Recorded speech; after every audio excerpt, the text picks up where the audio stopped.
Hey, what's going on, guys? Brandon with Taylorsfiresmoke Cooking. Welcome back to the channel.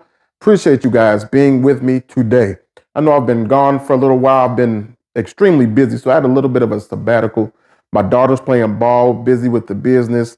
We had a lot of things going on with church, and it made it a little difficult for me to get in the kitchen consistently and record videos, but I'm back. With the holidays upon us, I want to make sure that I'm in this kitchen trying to bang out some great recipes for you guys. So today we are going to make a homemade cornbread.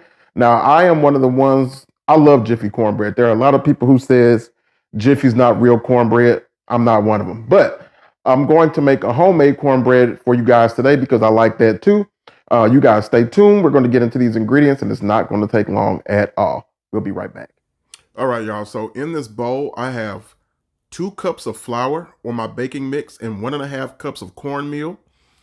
We are using baking powder. This is the cornmeal. I'm using this yellow cornmeal baking powder. Again, I'm using baking mix, but if you don't have this, you can use all-purpose flour, but the baking mix does have baking powder and things in it, so I like to use this. But if you're using baking powder or flour, you're going to increase the amount of baking powder that you use. So I'm only using 1 tablespoon of baking powder, but if you are using all-purpose flour, then you will use 2. I have a teaspoon of salt here as well, just under a cup of sugar is what we're using. Now, if you don't like your cornbread as sweet, you could use a little bit less. Or if you like it sweeter, you could put a little bit more. I have a 1/4 cup of olive oil here. I have 1 1/4 cup of milk, and we're using a stick of butter here. I'm going to melt this butter in this cast iron skillet, so I will be putting that in the oven shortly. And then I have 3 large eggs. My oven is preheated to 400 degrees, so that's what we're going to cook our cornbread on. All right, guys, so now it's time to go ahead and mix our ingredients. Again, we have 2 cups of flour here and 1.5 cups of cornmeal. We're just going to mix everything up, and I'm just trying to work the lumps out of our flour. If I don't have a sifter fine enough to get them out, so I'm just using this whisk here.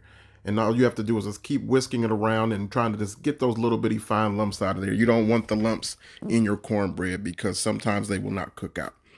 Now, once you're done doing this, we're going to combine all of our dry ingredients. So that's going to be our salt, our baking powder, and our sugar.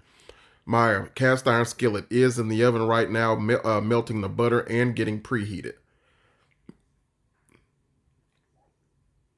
So now we're going in with our baking powder and salt, our sugar, and we're just going to mix that as well. Now, if you want to jar cornbread a little bit more, I would call traditional, which is a little bit more grainy to me, then you can go 2 to 1 cornmeal to flour, or you could go 50-50 flour to cornmeal. If you want a little bit more cake, you can increase the flour to cornmeal, but whatever you do, you just make the adjustment on the other half. So if you're going more flour, you're going to go with a little bit less cornmeal.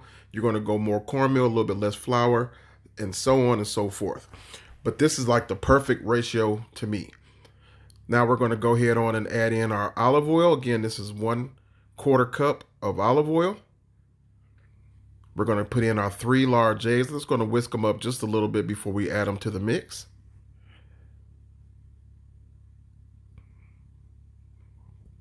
And we're going to be mixing this by hand.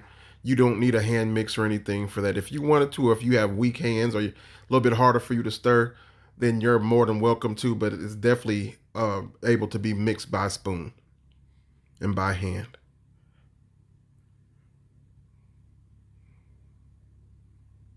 Now we're going to go in with our 1 1/4 cup of milk. And we're just going to go ahead on and start mixing it just a little bit before we go ahead and put our butter in.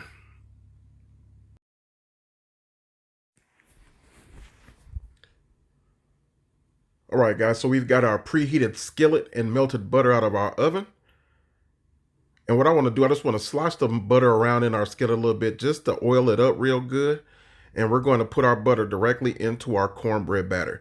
Now, I'm not going to try to fully mix our butter all the way in, but I do want to just incorporate it in there a little bit or mix it around a little bit. Then we're going to go right back into that nice warm skillet with our batter. What's going to happen is that butter is going to coat the skillet some more. It's going to run all over our cornbread. It's going to give it a nice golden brown color. So that's what we're looking for. So you see how the butter is kind of pulled on the outside. Then you'll have some that pulls on the inside. And the more it cooks, it kind of just pulls toward the inside of the cornbread, and it gives it a nice golden brown color. And it comes out super moist and delicious.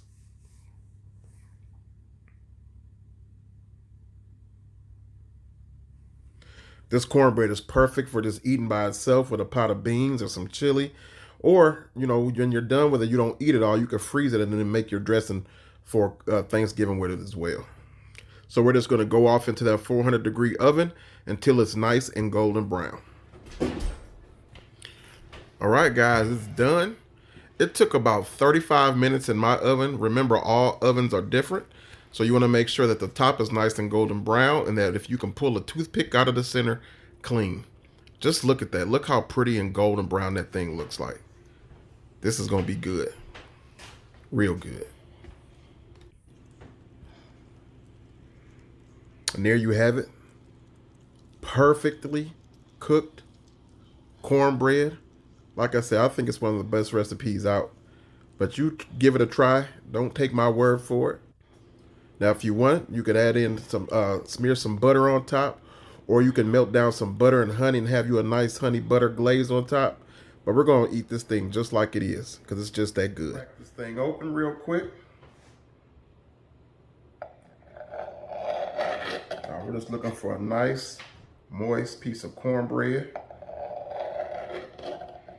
Again, if you want to yours more like a traditional style cornbread, I would say, you can just swap out the amount of cornmeal, just swap the two for cornbread, or for flour. But look at that, good and moist.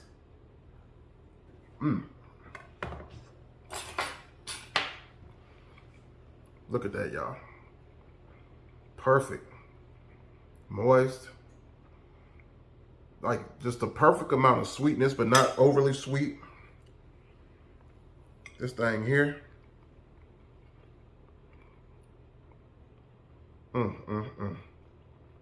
Perfect.